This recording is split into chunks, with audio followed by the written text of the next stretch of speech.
Hi everyone, welcome back to my YouTube channel. This is Nikita Gusai और आप सभी लोग का स्वागत है मेरे YouTube channel study with Nikita में। तो आज का वीडियो होने वाला है हमारी जो प्रीवियस वीडियो है उसका एक्सटेंशन, उसका एक्सटेंडेड पार्ट।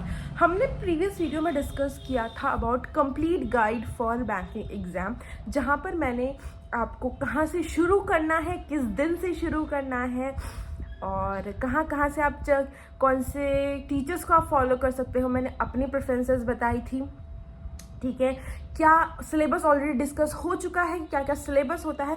अब मैं आपको जो थोड़ी बहुत चीज़ें जो बची हुई है वो आपको बता देती हूँ। ऑल्दो ही चीज़ें ऑलमोस्ट हर किसी को पता है, बट जो एज अ बिगिनर स्टार्ट कर रहा है उनको मे बी अभी ना पता हो। So this is like for mainly for beginners. जो पुरानी वीडियोज़ थी, जो सिलेबस हो गया अपना, इम्पॉर्टेंट चैप्टर्स हो गए और कहाँ से पढ़ सकते हो वो सब हो गए, वो सबके लिए था, है ना। वो मेरा प्रेफरेंस था और वो सबके लिए था। But this video is specifically for beginner, जिसने अभी तक एक भी एग्जाम नहीं दिया है, जिसको पता ही नहीं है बैंक एग्जाम कितने तरीके के होते हैं, क्या होता है एंड ऑल दैट। ठीक है, तो सबसे पहले हम डिस्कस करते हैं, ये मेरे नोट्स है, इसके थ्रू मैं आपको बताऊंगी। ठीक है, तो पहले हम देख लेते हैं, मैं स्क्रीन में भी कहीं पर शेयर करती हूँ ताकि आप लोग को भी इजी रहे, राइट।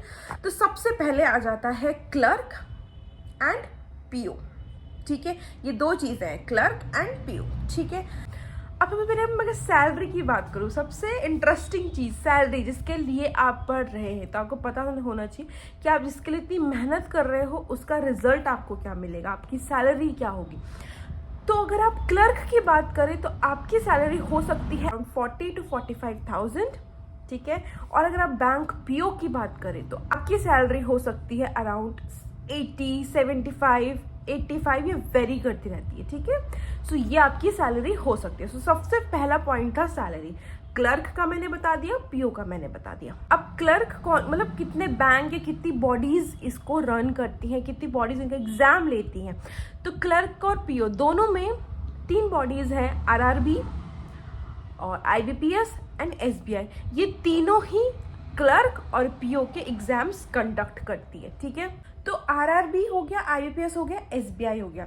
ठीक है, क्लर्क में भी ये सब होते हैं, पीओ में भी आरआरबी, आईबीपीएस, एसबीआई, पीओ। अब मैं अगर सबसे टफ की बात करूं, सबसे टफेस्ट एग्जाम वो होता है आपका आईबीपीएस एंड एसबीआई पीओ।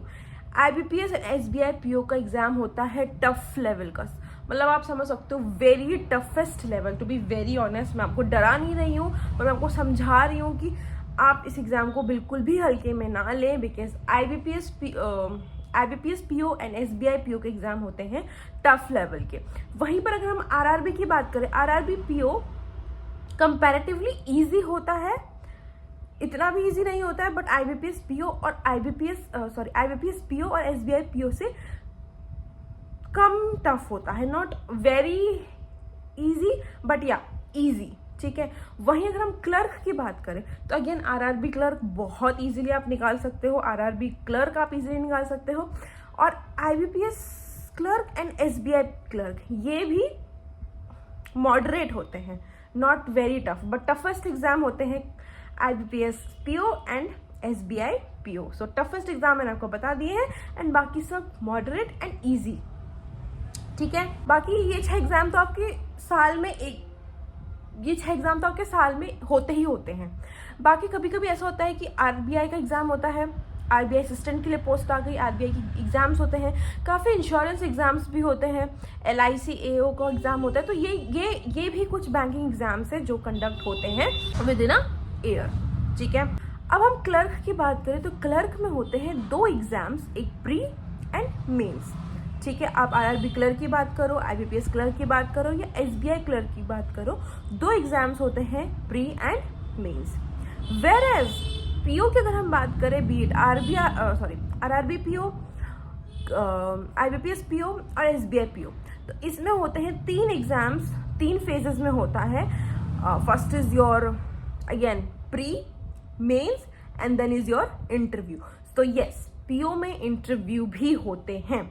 ठीक है, यहाँ तक क्लियर है, आगे बढ़ते हैं। मैं थोड़ा बहुत आपको मार्क्स का पैटर्न बता देती हूँ। आरआरबी का बहुत अलग होता है, मतलब आईबीपीएस और एसबीआई का सिमिलर होता है, आरआरबी का अलग होता है।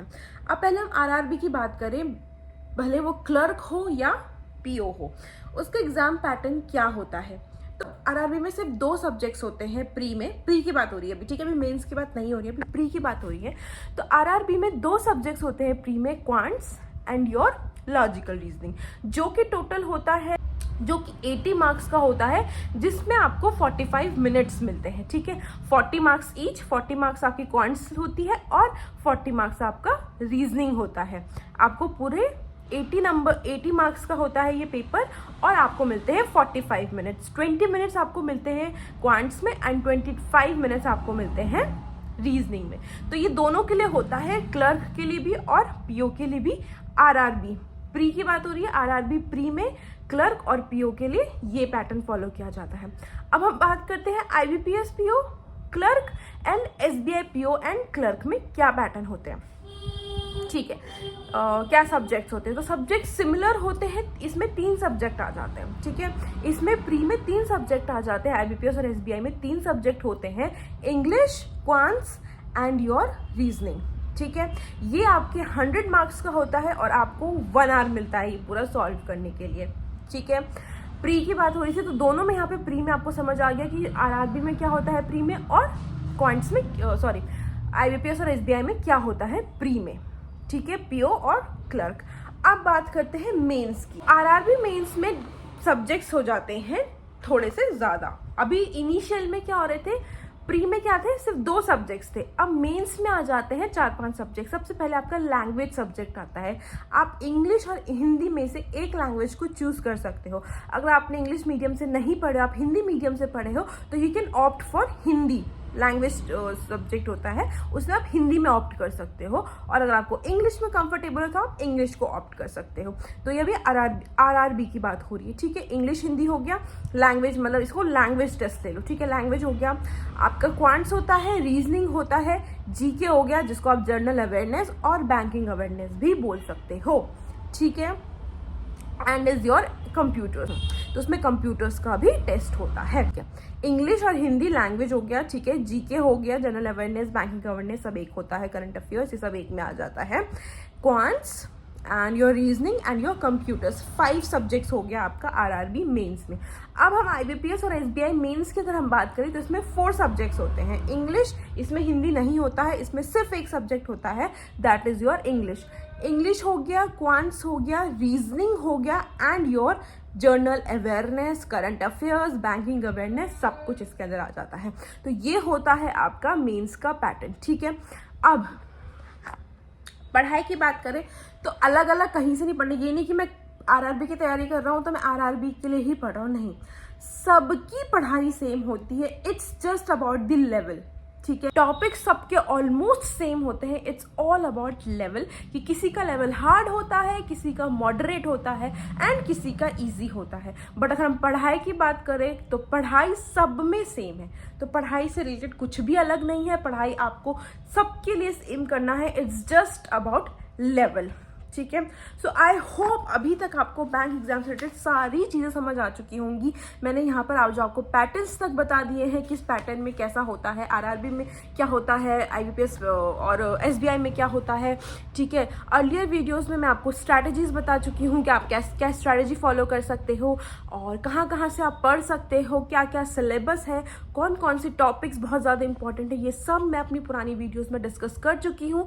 तो आप लोग वो वीडियो भी जाके देख सकते हो।